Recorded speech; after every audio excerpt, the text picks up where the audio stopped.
Alright.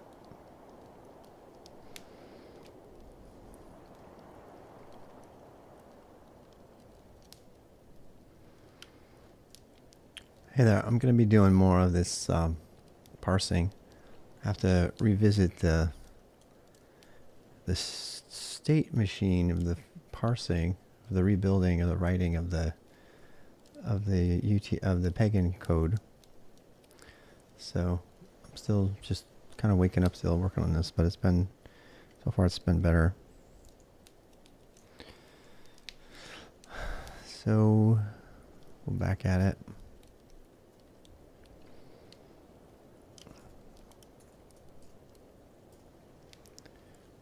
Still working on this thing here.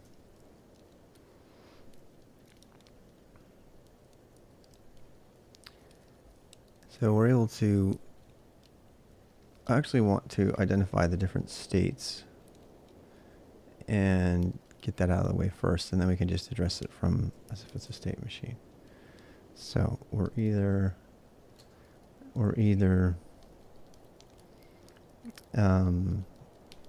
so we're in a range. Actually, I'm going to do it like that. Local in range is the same as range open.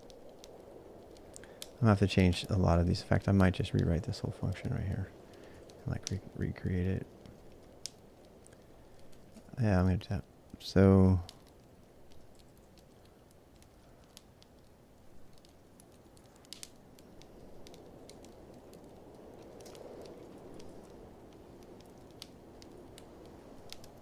I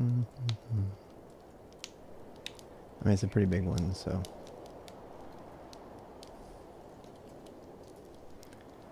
I wish it would show up better like that, though. Looks like it's not going to, though. Make sure that works.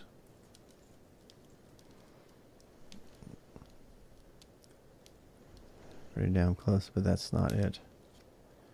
It's not detecting the beginning. It's actually still running. It's not supposed to run.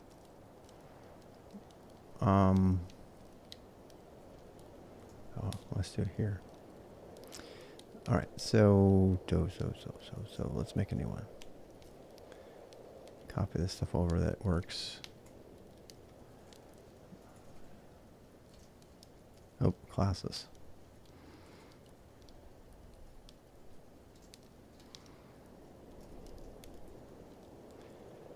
And the loop works, so I'll put the loop back in.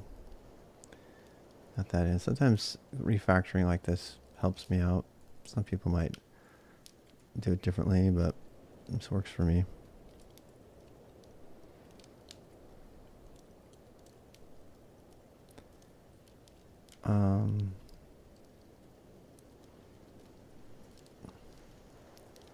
Here we go, do line, and then we gotta split the line.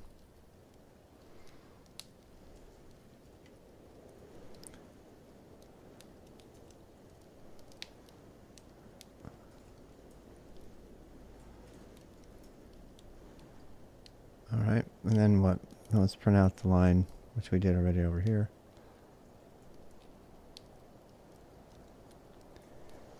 So we have that. Echo. Actually, I can just leave this on. So local class. The class itself equals the first field of F, lowercase. So that's how you do that.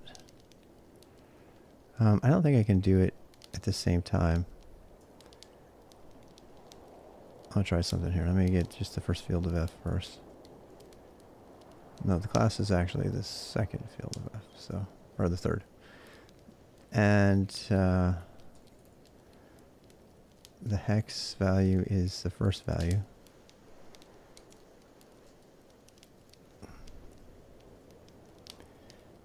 I'm doing them wrong. I forgot my brackets. All right, and the decimal value is the converted value of the hex. So that is base 16 version of hex there. So that should get us to go where we go. Let's go ahead and run that and see. So that gives us everything we need, all nice and good. It does the numeric conversion.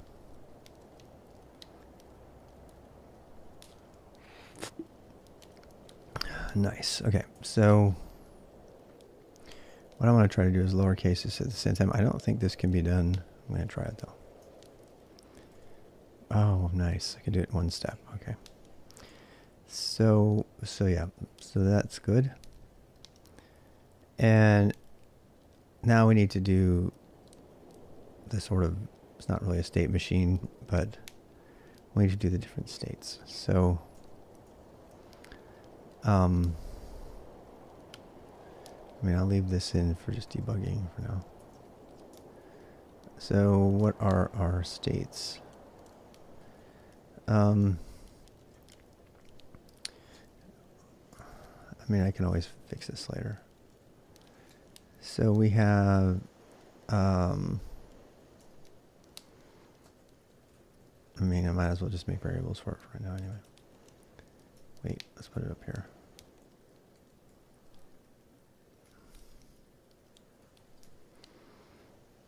States. We have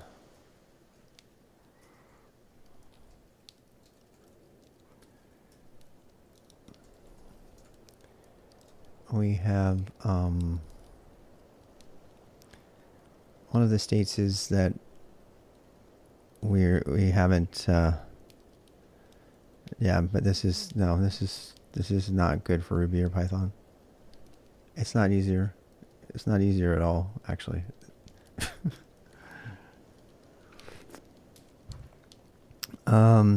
It's totally fine to do it in Bash. We talked about that a lot last night, actually, about when to use a language like that. At the beginning of the year, I decided to replace all my Python and Perl code with Bash because it's just as good, if not superior, for most things, because it's available anywhere and everywhere, and you can just write it right away, and it has all the same amount of power. The only thing it doesn't have is all the libraries and stuff, but as soon as I'm reaching for a library, I want something like Go. So, also, don't have to mess with installing it. And so the states. This stuff that I'm going to struggle with right now, I would have to do anyway. I'd have to come up with a state machine for this. So we're either at the beginning, so we're at, how do I put this? We call it, so we have the start of a, we have the start of a class, and what else do we have? We have a start of a class, we have an end class. I don't think so. It might be easier for a beginner to read, but I like dense languages when I'm trying to just get stuff done really fast. Yeah, a lot of people think that, but I don't. Start class, end class.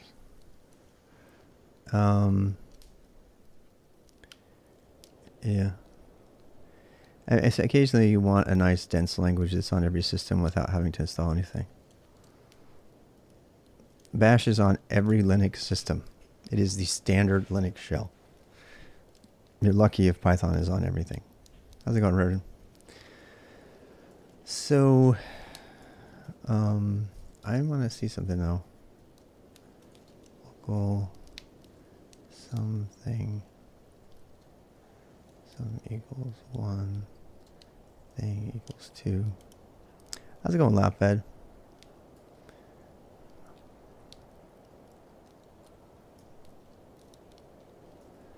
Local can only be used in a function. Okay, fine.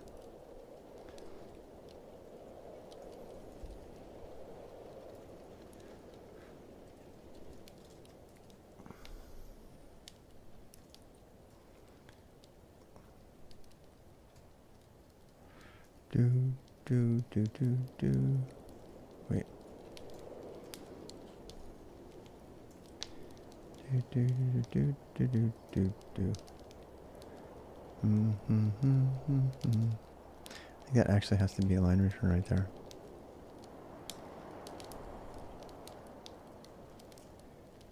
Yeah. Anyway. Yeah. VI, usually when VI is installed by itself, it's the simple pack of Vim. They're obviously two different editors, but usually when you run VI, you're running the default version of Vim, which is not the full version. I do it just because it's so easy to echo and stuff like that. I do it because my fingers know VI and Vim. I need to look up something really quick though.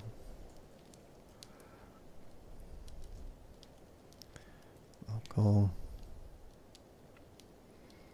NVim sucks. NVim is a disastrously bad editor. Yeah. It seems like I disagree with every single thing you have to say today, Grateful. I'm sorry. No, NVim is a disaster that no one should ever actually use. It's one of the worst things ever created. And I actually objectively talk about this. You can go read my editor's review, or you can read this page right here, which goes into excruciating detail about why I say that. Tools, editors, NVim. NVim is the product of a completely bad architectural and design approach. Oops, sorry, it's NeoVim. Yeah, NVI is actually really good. The one the default BSD editor. Yeah. So yeah, to NeoVim or not to NeoVim, the answer is hell no. Not just no, but hell no. You know what really pisses me off, even though I love the people involved, is they created the VimConf and they didn't even invite Brahm. How dare you? I mean, seriously, how dare you create a Vim conference and not even invite the guy who invented Vim?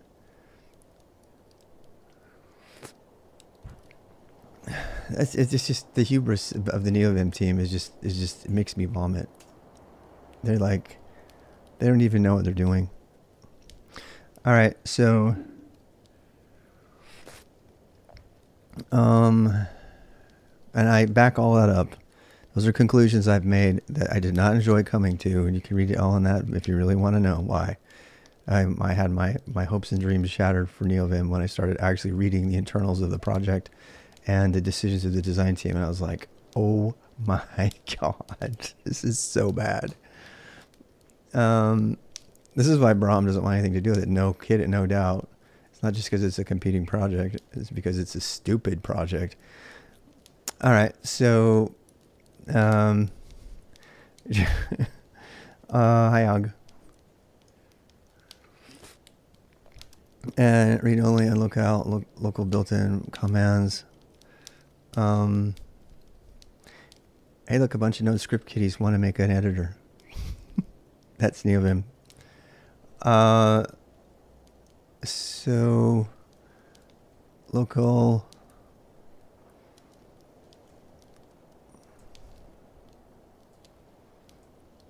The fact that they called it Vim without even getting permission and just blatantly violated trademark law on that just shows you everything you need to know.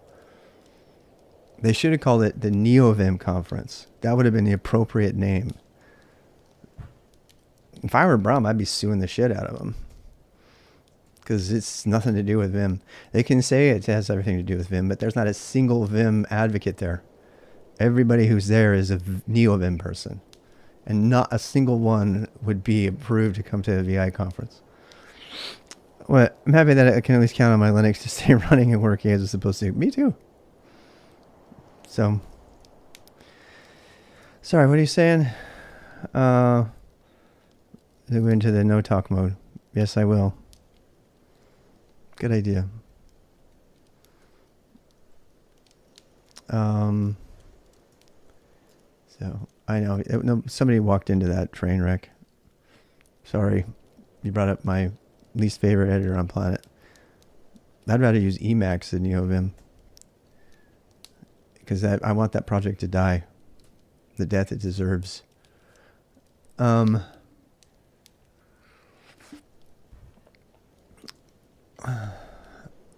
boop, boop, boop, boop. Not finding local. I would use Nano over NeoVim any day. Yeah, I'm not opposed to it. Nano actually has an intelligent design decisions behind it. It's designed to help beginners. It knows what it wants to be. NeoVim doesn't.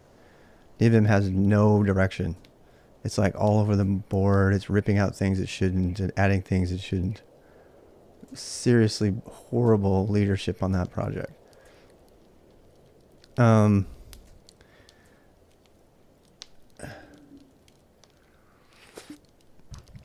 right. Again, the people who use it and advocate it are fantastic people.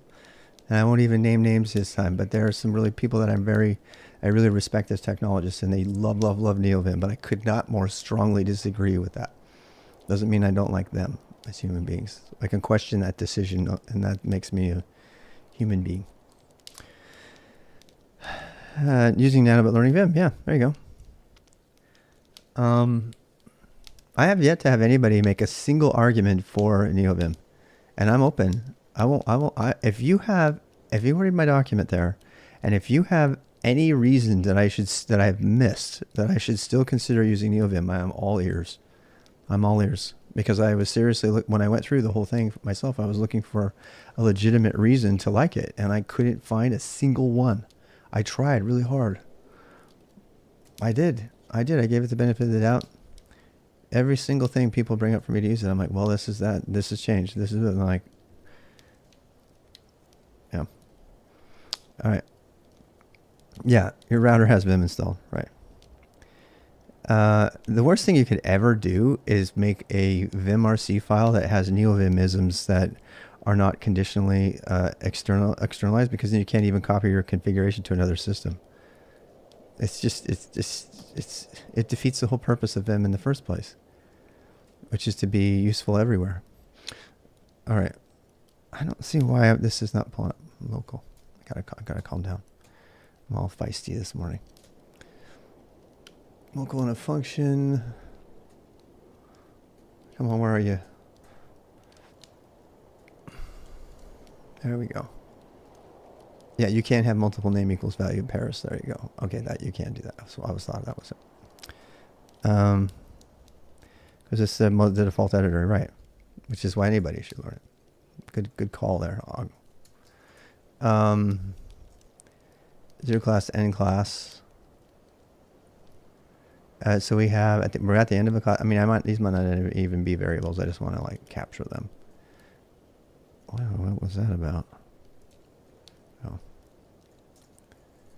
Local end class. We have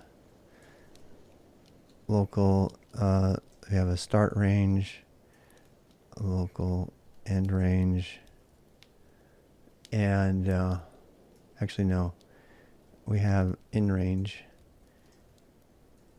inside range.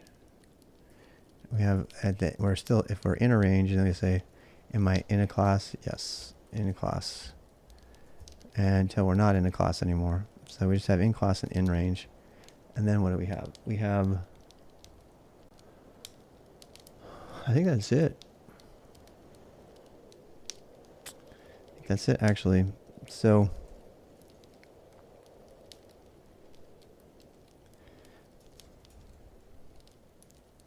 and then we do our loop.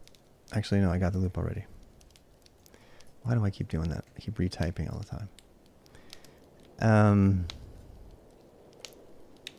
I had no choice but to learn it.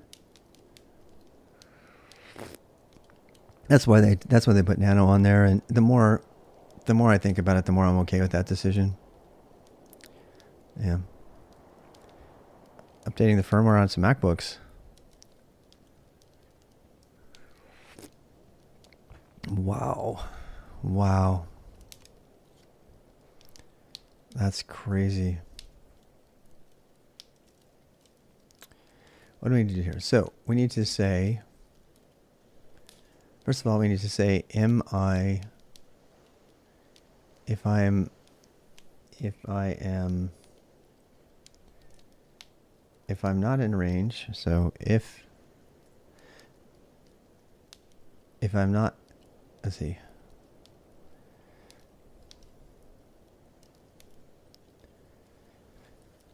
We need to detect the range changers. Let's do that. Has a Chromebook? Oh gosh, yeah. That's great. I'm glad they did that. At least you can do stuff on it, right?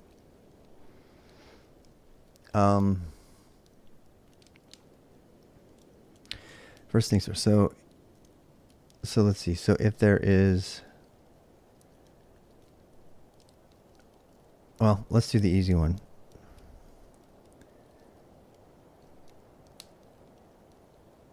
Yeah, I might make a function here. We have to see. So if, yeah, I could just make a function here. Let's do that. I mean, let's do it with a proper callback and everything. I'm trying to make room so I can see, because it's hard for me to see on my screen. You should never make like code decisions based on what fits on your screen. But I'm going to anyway.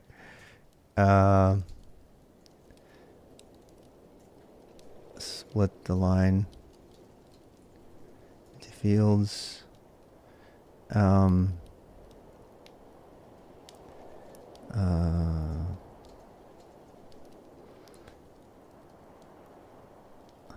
Extract variables.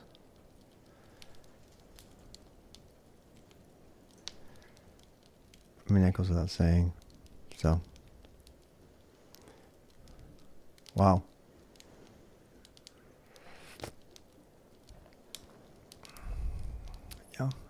Yeah, some of those plugins are pretty bad. I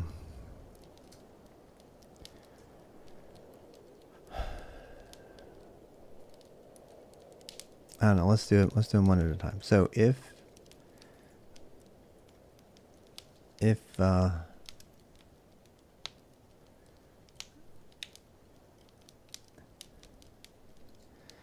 not in a class, then we need to make a class.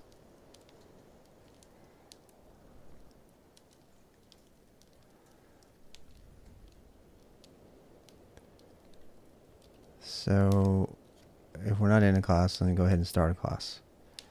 So let's just go ahead and do that and see if I have a problem. Not the same thing, my friend. Not nearly the same thing. You can do that, and I don't use it a lot, but why would you remove it? There's reasons to need to use it.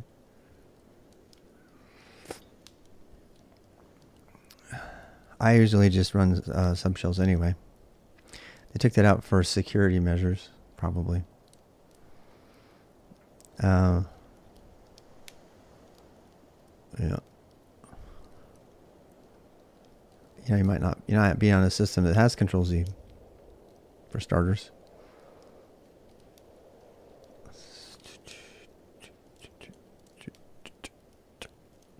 Let's see. Echo the class. I should probably just do a printf straight up. I need to look up printf. I don't use it every day. I use echo, but printf has offsets and stuff, so yeah, format.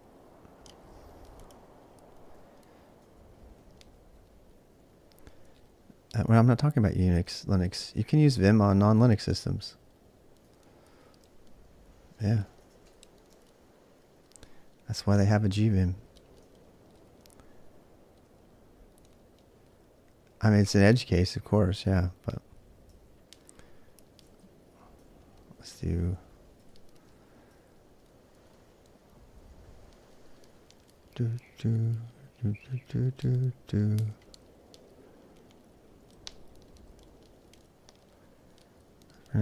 up with the current argument. Use the shell input b \escape. No, I think a v is the pretty standard one, right?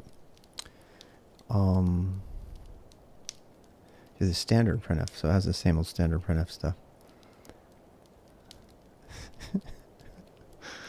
All right. You have fun with that. Yeah, adding Node plugins. You don't think that's silly? Oh my God. It's not Bash on Windows. It's Vim on Windows. I think it's S. I don't remember my cprintf. This is where Mac would laugh at me. So class. And then we actually need to have, actually all the classes are 2 characters, so we can pretty dependably do that.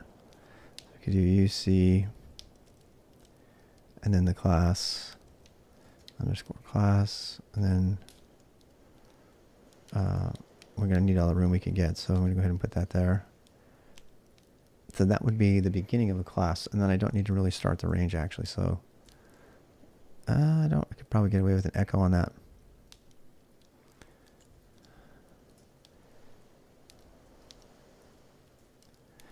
Here's the thing. The most annoying thing about the whole NeoVim community is they always attack everybody else and say, why aren't you using NeoVim? And I'm like, the burden of proof is on you. Vim is installed by default on all of Bash. I mean, every Linux system and most of the Unix systems that have ever been created. The burden of proof for you to prove is to prove to me why I should use NeoVim, not for me to defend myself against the default. And that really annoys me because everyone's always attacking, saying, oh, you're using NeoVim. Why aren't you using that? You're dumb. You don't know better. I'm like, okay, I'm dumb for using the default editor that's on millions of Linux systems. The burden of proof is on you to tell me why I should use it. And so that's what I'm saying. I haven't seen I have not heard, you should use NeoVim because they took Smile out because it was just silly. You should use NeoVim because they took Shell out because it was insecure. You should use NeoVim because it does asynchronous background stuff. So does Vim. You should use NeoVim because I can do Node plugins. I don't ever want to use Node plugin, and if you do a Node plugin, you're doing it wrong. You should use NeoVim because every single time. Yeah. Oh yeah, there's like a dozen different ways to get Bash and Linux and Unix on Windows. That's not what I'm talking about. Right. The point is I'm sick of defending myself against the default editor. It's like, well, Bram Muller is a meanie. He doesn't ever accept our pull request. And I'm sorry, I just don't buy it. I don't buy it. All right, equals 1. Continue. Well, let's see. I guess we don't need to really continue right there, do we? Yeah, I can leave this here. All right, so if -x, if we are not in a class, then we can do that. Or if we're at the end of a class, actually, that would be, okay, so we could just undo that. Yeah, all right, so if x in range,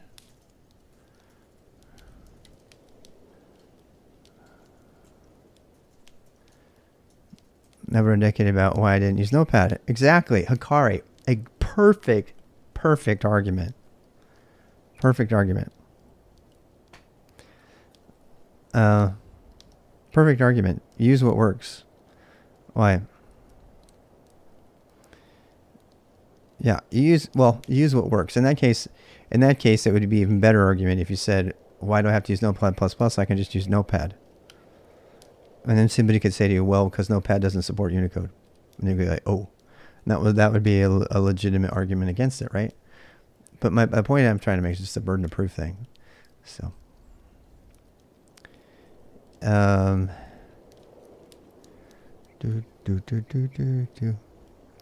So if I'm in the range, if I'm not in a range, then I need to start a range. So echo -n.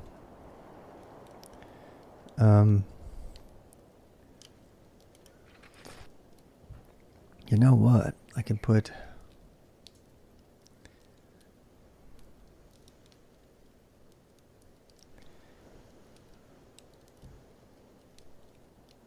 I'll do that for the ending.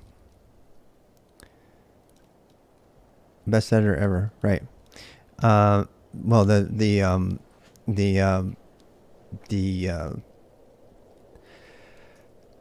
a great well, I guess that one is use VS Code. It's the best. I mean, VS Code is good too. I did a whole video on this. Tools of Technologists. If you go to my playlist on YouTube, go to the Tools of Technologists playlist. I did like an hour-long video comparing editors. Pick the right editor for you, right? But I cannot in good faith recommend NeoVim to anybody because I don't understand who it's made for. Someone describe to me who NeoVim is actually made for. I don't even know who it's made for, honest to God. It's like, the best I can figure is it's made for people with Emacs envy. Yeah, but every time you say you want a plugin, I mean, if you want to go to an ecosystem that has lots of plugins, use Emacs. Oh my God, they defined it. If you, right? Exactly. It's like, it's Emacs. This is what I say in my thing. It's like somebody had a bunch of Emacs envy, but they wanted to keep their Vim bindings, so they made NeoVim. But they will never admit that. And that might be a very legitimate way to reason to use it. I would put certain users that I know in that category. They don't like Emacs. They really, really love VI. And so they basically tried to make VI into Emacs. But if you're doing that, I think you're doing it wrong. First of all, most of those people don't even know about shell integration. If you think you need a lot of plugins and you don't know how to use shell integration, you're doing it wrong. You should at least know how to do shell integration before you make all those plugins. I make a joke about who NeoVim was made for, but I won't put it here. Yeah, I don't want to make this personal. I know editors are a very personal thing, and people get really offended if you attack their editor. And I'm not attacking any person. I'm attacking the editor, and I'm attacking the ideas, the design and architectural decisions that brought about the creation of NeoVim. And those are not directly tied to any single person. Those are bad ideas and in my opinion, bad technology. But it's not the person that's bad. There's some people I'm just gonna have to say it again because people get very personally offended if you attack their editor. I mean, it's like saying, your dog is ugly. Like, how dare you? No, I'm just making a statement of fact. Your dog is ugly. That doesn't say anything about you, or whatever. If someone wants to make their own program better, right? Yeah. If the NeoVim team changes direction which I know they won't, because they feel like they got punched, and they'll just double down because that's what people do when they get attacked, when they feel attacked. But I think it was downright unethical for them to create. I think the decision to have a Vim conference named VimConf without even inviting the creator of Vim or asking permission to use the Vim trademark is downright unethical. That really, really triggers me. So I don't want anything to do with it. I was over there and I was like, oh, really? Why don't you call this what it is? This is a NeoVim conference. But they don't dare to do that because they really, really, really want people to think of NeoVim as the real Vim, but it's not. And it never has been. Yeah, they should have.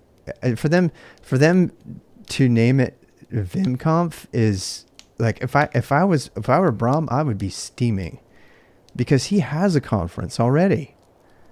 And, I assume he makes some of his open source money off that conference that he has. I mean, it's a trademark of his that he spent a lot of time and energy on it. For somebody to come in and swoop down and call their conference VimConf without even talking to the dude or inviting him, that crosses serious ethical lines, in my opinion. Can they do it legally? Probably, because Brom's not the kind of trademark Vim. That's why you have to trademark things. That's why Linux had to trademark Linux, because people will do that stuff. It's a very, very interesting dilemma. So, look, I don't think anybody deliberately said, how can we piss off Brom more and steal his trademark? That's not what I think happened. I think they just didn't think it through very well. That's what I think. Because they're good people. They just didn't think it through. Didn't Vim do this? No, it did not. Because it was always named Vim. You know? It was always named Vim. I've never... if I were to go to a VI conference and they were to do Vim, then yeah, that would be the case. They did take over the VI command name, but I don't think that's an ethical violation. I think that's more a convenience. And NeoVim, I'm glad NeoVim does the same thing, and so does NVI, by the way. NVI does that too on BSD. So that's when you're talking about commands and stuff like that. Is there a VI conf? I don't think is it called VI conf? If they did, then they did, yeah. If they did. I thought it was vimconf.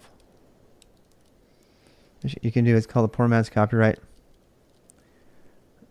A certified sealed mail. Yeah, I've heard about the OG. I actually thought about doing that with the AFK works stuff. Yeah. Is it VI conf? Oh, you just got me curious. Because I was like looking for a picture of Brahm for that post, and I'm pretty sure it's vimconf. No, it's there is a VI conference. I don't remember it now. I think it was in Brahm's Twitter feed. Well, that's another question entirely. Like, you're gonna have an entire conference about an editor. Let's have a VS Code conference. Let's have an Emacs conference. Actually, that makes more sense, right? Because Emacs is an operating system. I had to. I'm sorry.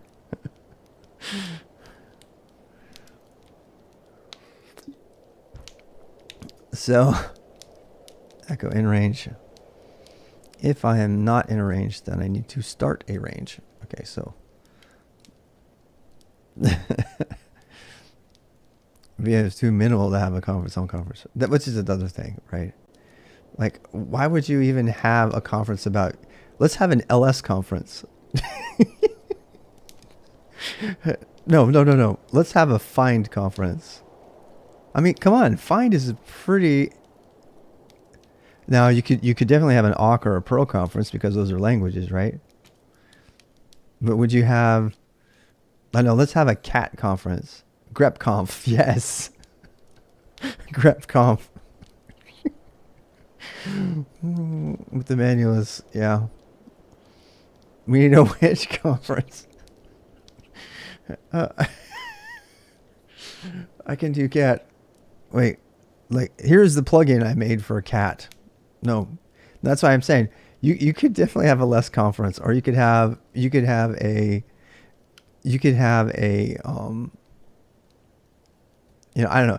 If you have a conference about your editor, then you know that you're thinking, particularly VI, then you know you're thinking of the editor in the wrong way.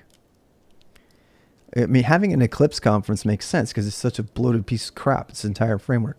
Having an Electron conference, hell yeah. Why? Here's all the stuff I've made with Electron. But yeah, so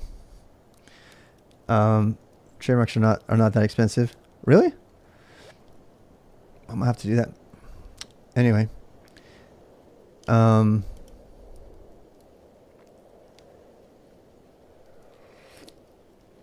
Very good stuff. All right, so we've got, what do we got here? Echo the beginning of a class, so we're going to echo not the hex. Yes, the hex. We want the hex. We want the hex. Yes, we do. We want the hex. Actually, I can do the other one after the hex gets done, so that's fine. And then we are now in range. Not in range in the, that might be confusing. I don't care. In range equals 1. Standard output conference.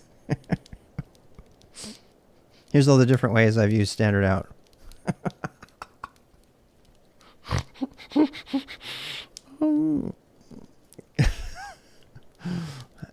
Yeah,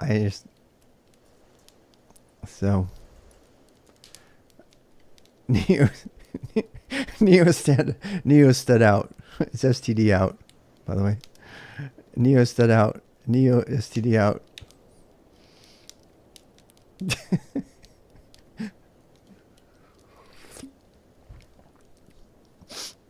Oh, you made me get coffee up my nose. All right, so look, I know they mean well. I know they do. I know they mean well, and they're great people, and they're super smart. But I just think it's funny. All right, so let's see here. If it's in range, I think we got, okay, so if it's, okay, now what we got to do. So if I'm already in a range, then it's more a matter of determining what is next. So yeah, if I am in a range and I detect a difference, actually that's another state we have to say, you know, I can do this I can do this entirely as a state machine. I could even do almost finite states. I don't know. I can't really do finite. Yes, I can. So we could do local. We could say end. No, we could say we could do a. I want to say break. What do we call it? It's a break. It's a range break. It's a what do we call that state?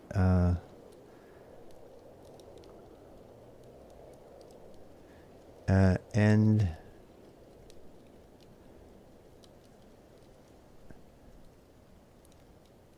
Well, I'm gonna call it gap. Gap. At gap. Add gap. I'm at the gap. Fall into the gap. So how do I detect if I'm at the gap? Well, if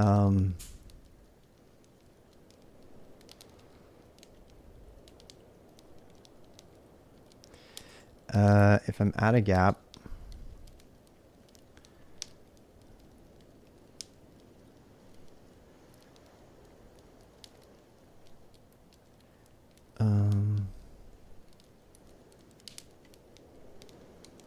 well, let's just set the state, and then we'll let the state gobble it up. So that'd be if what is it? If the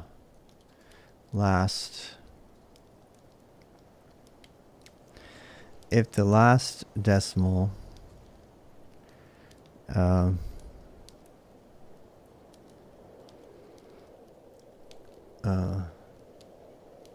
if the current decimal is greater, let's see.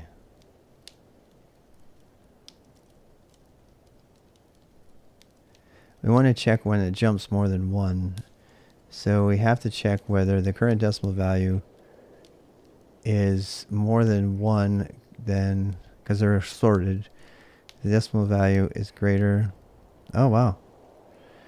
The decimal value is greater than the last decimal value plus 1.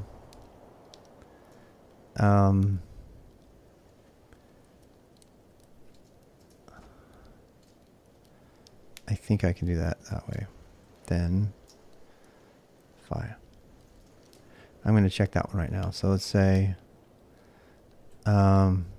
echo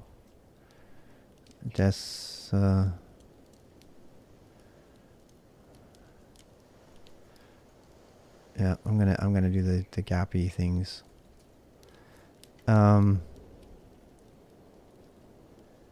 Actually, no. Let's do this. Let's do this way.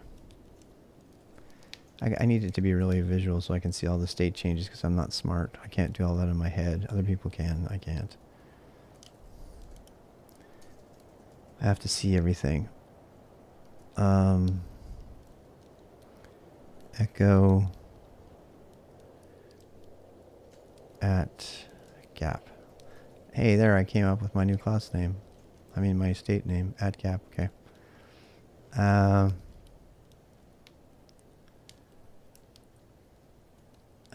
Echo in class.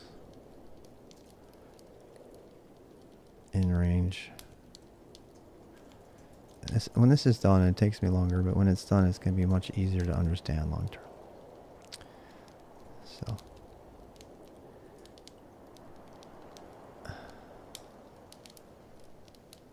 How is that? Oh, it is a gap. Oh my god, we're going to have so many gaps. I don't want to have that many gaps. 28, 29, 30. There's no gap there. So my logic is off.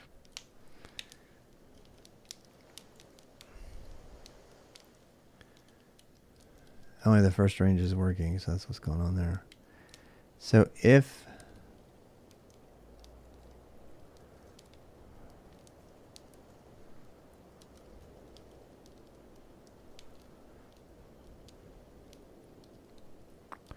I don't know if that's can even be, if I can even do this.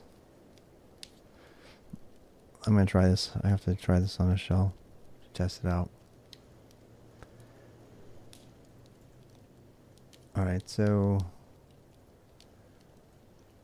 how do I do that?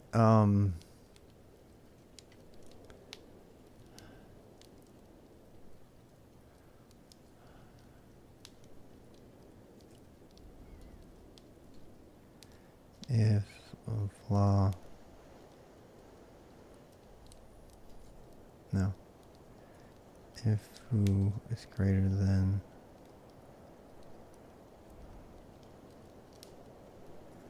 if x is greater than flaw plus 1, then echo yes, done.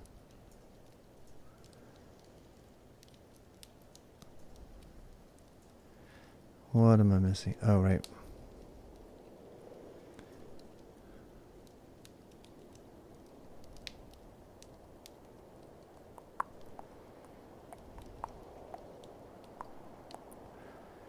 How's it going, Rudix?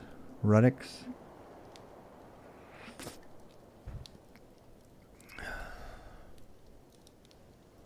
Why does it have a syntax error?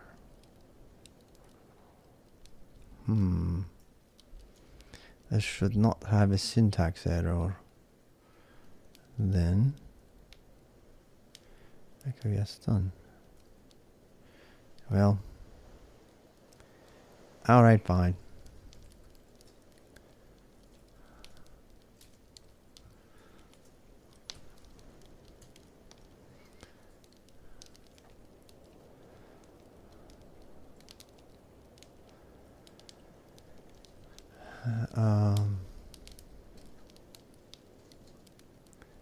Greater than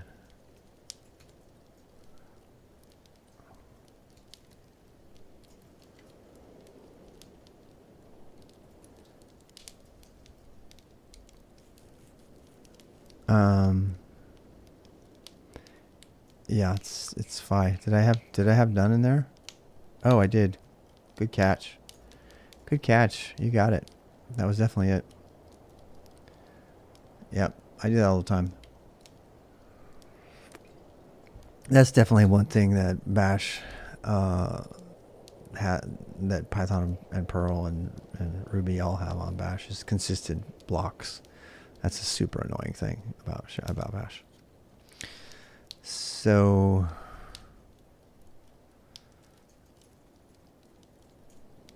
yeah, but this kind of thing I don't get any errors in input. So I mean, this is the kind of thing too I can just do. I can do this too. I can do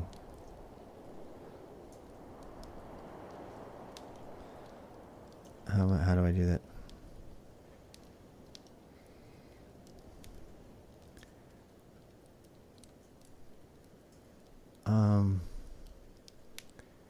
There is a command to actually run a, well, let's just do this.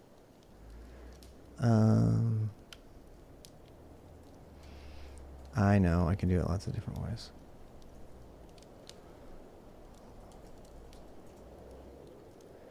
To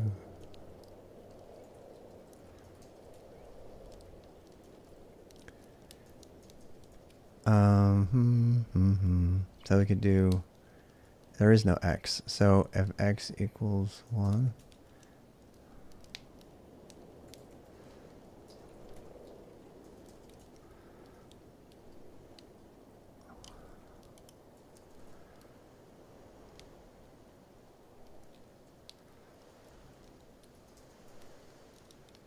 yep.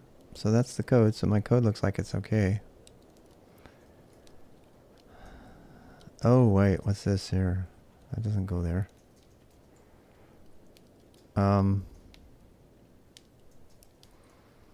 Well, the reason for this is because there is no last deck. That's the main reason that's happening. Duh.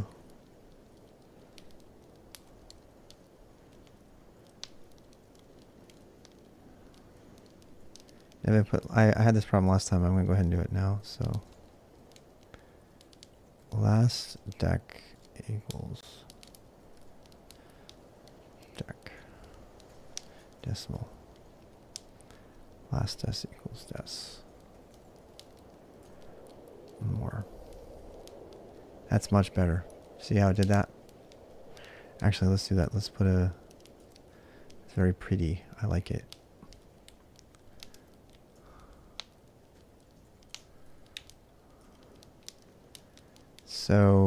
So there's where the gaps are in all of this. I was afraid of this, dude. I was really afraid of this.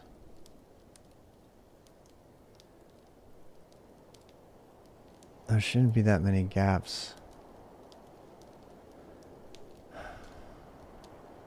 Are we not sorting it? Am I not sorting it? There shouldn't be that many gaps, people.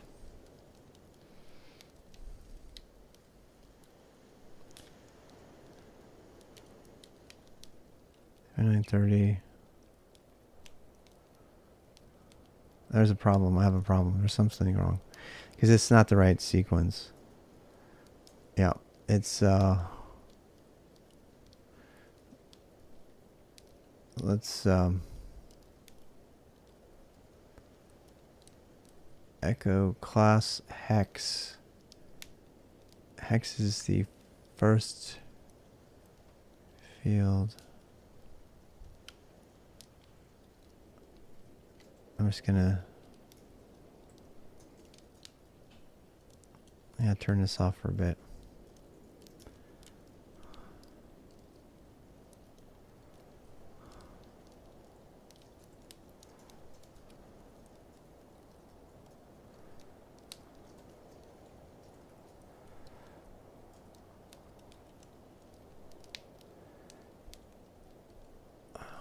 It doesn't look like it's getting sorted.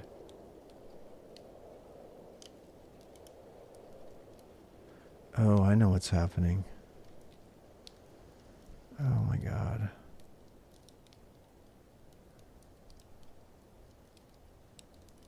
It is sorting it.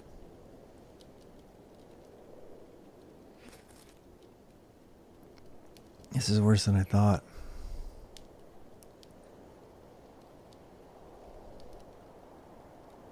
Either that or my sorting's not working at all.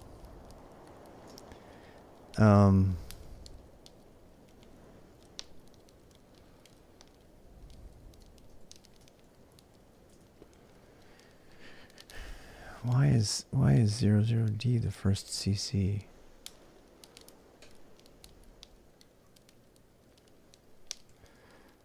I think there's something I'm missing.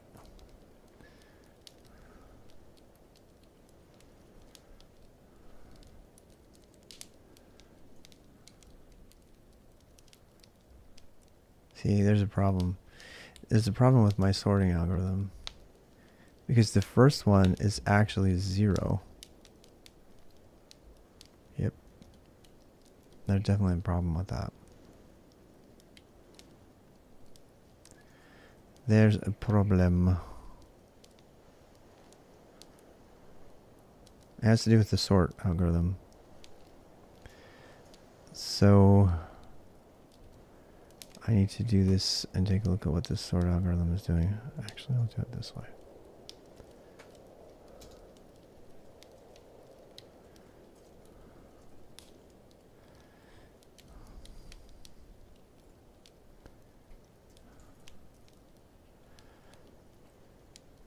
See what this did? This put... Interesting.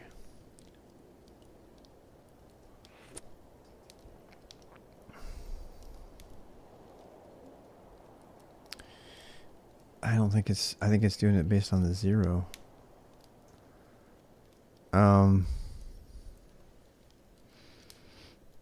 Either that or it's looking at it as a lexical. Yes, go eat.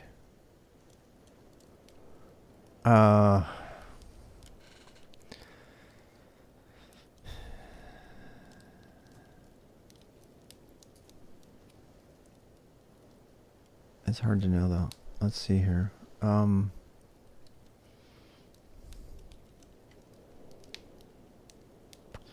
No, there we have a break right there. See that? There's a break in the middle of it. So that would be a 1F to 21 jump. I think that's what we actually saw. So where's the next CC after that? 7F. Alright, so let's see if 7F is the one.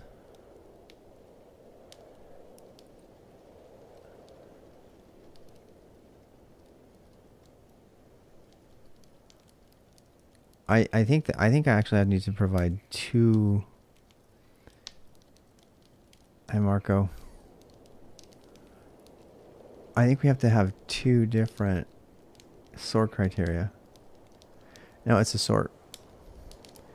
Yeah, that's what's happening. It's sorting by the first one, by the one that I'm telling it to, and then it just discounts the other number again from that point on. So I think I have to have...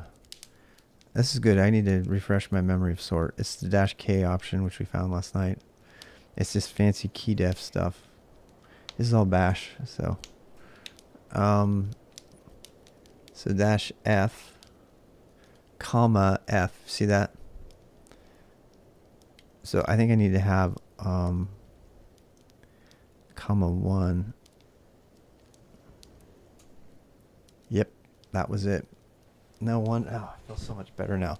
I was getting really scared there for a second because I thought I had too many breaks. It wasn't going to fit in the file, but now it's going to be much better. All right, I feel much better now. So this says sort everything based on the 3rd field over and then the 1st field. And there, see how the Z jumps to 20. Whoa. We have a problem, Houston. We have a problem. It's not numeric. Oh, that one needs to be numeric though. Yeah, this one needs to be 1.numeric. Yeah. I need to look it up.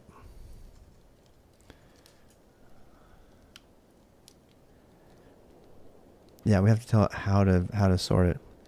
No, -N does it numerically for everything, and I don't want it to do it for... Yeah, -N will make it numeric for all 3 fields, but the key def allows you to say, I want this field to be numeric and this one to be lexical. That's what I'm looking for. So, C is the character position, okay, in the field, both original 1 and the stop. If neither TRB is in effect, characters in the field are counted from the beginning of the % of white space.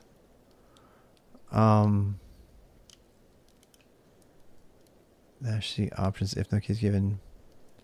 Size may be followed by the following multiplicatives. Or maybe not. Maybe it has to be -N.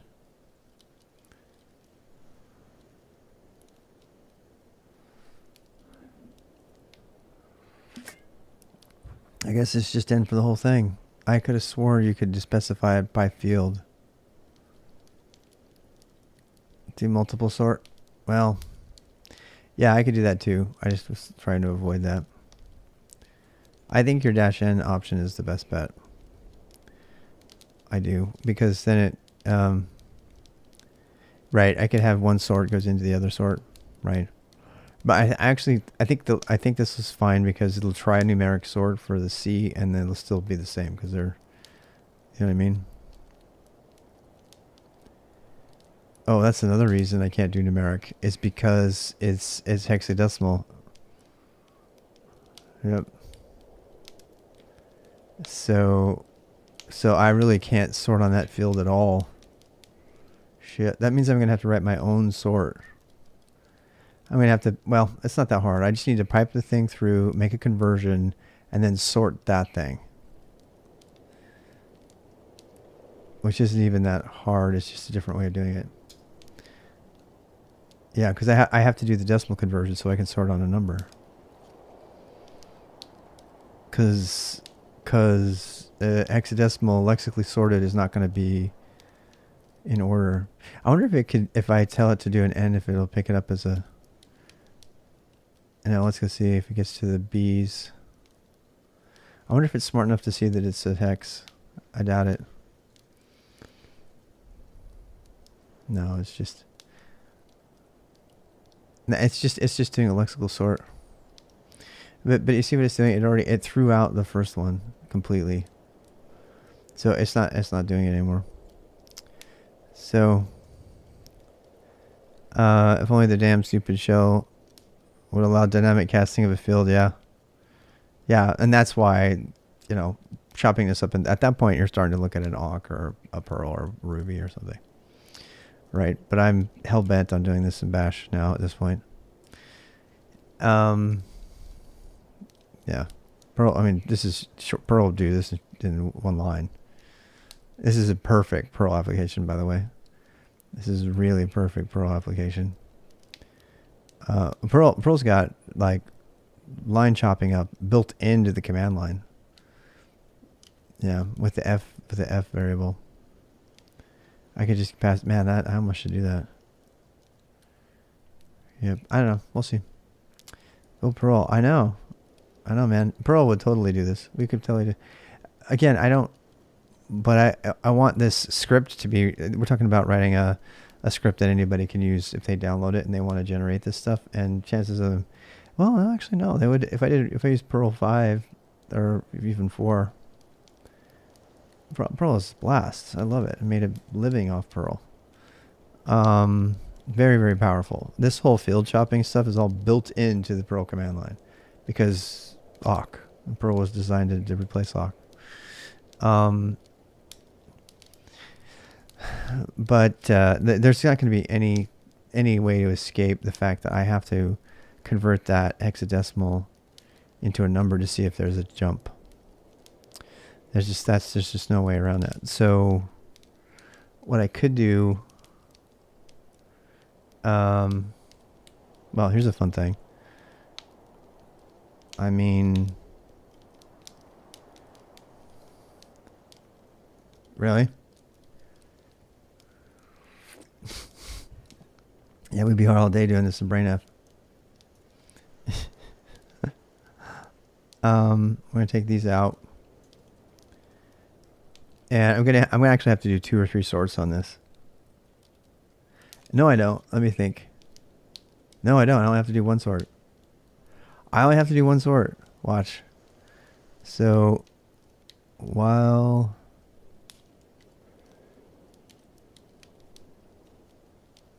I already wrote this actually. So, not that one. Well, I'm going to have to pipe something into something else, unfortunately. There's just no way around that. Because so you get the sort.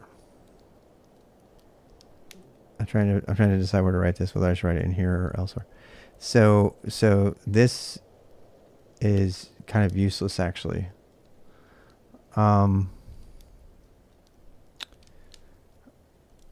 You can use a shell add a decolumn from. I was just going to say that. That's what I'm going to do. I'm just trying to decide where to add it. Zombie. I think we're on the same page.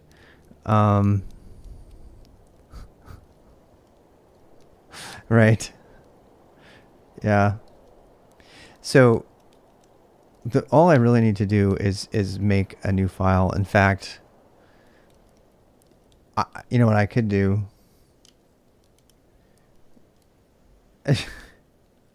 PEGN.dev. I'm not a genius. Go read about it. It's not that fancy. It's just building on stuff that exists. Well, actually, I know I could do the sort, but see, but what I'm trying to, I actually think I need a new file. I need something besides unicode.data. Yeah.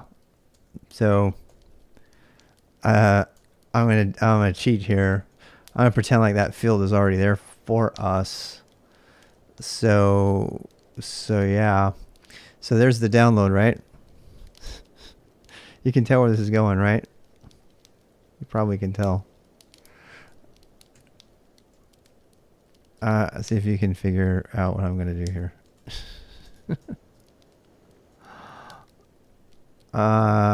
Crap. That's going to download it as a file name.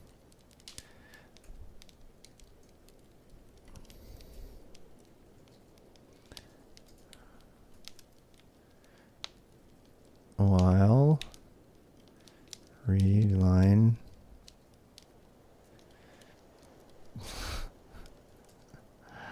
You know what I'm doing, right? I'm kind of laughing because people who are zombies he's gonna see what I'm doing here. It's kind of cheating. I'm altering the file. Pray I don't alter it any further.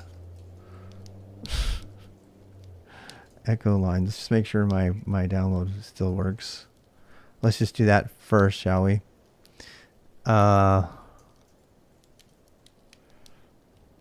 Wait, and then let's, we gotta write all that out to a file, so I'll say,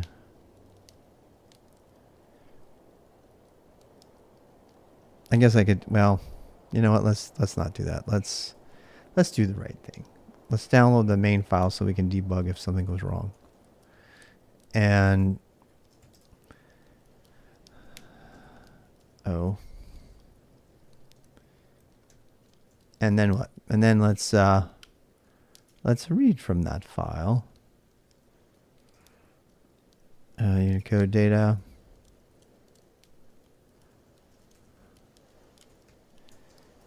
And this is all going to get rewritten to another file too. So then we'll write that to Unicode data des. See ya.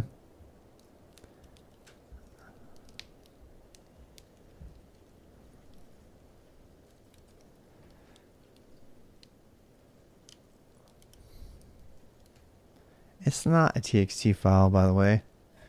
It's not. It's a delimited file. They should have called it delim or whatever.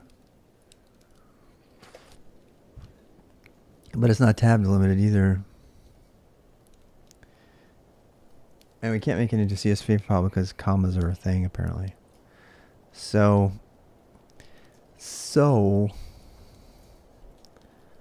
download it, and then we have our file. Unicode-deck.txt.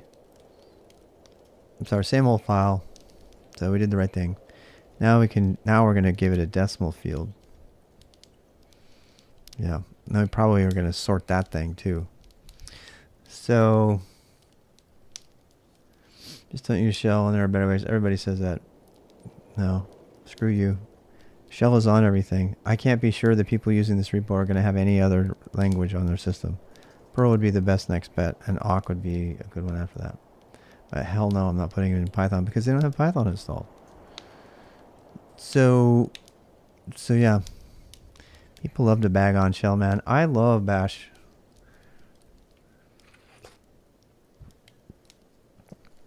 And we're going to transform this line. First of all, we have to split the line, which isn't even that hard. All this stuff is so much easier in Perl, though. But I still want to do it in bash. I hate Z shell. Z shell is disgusting.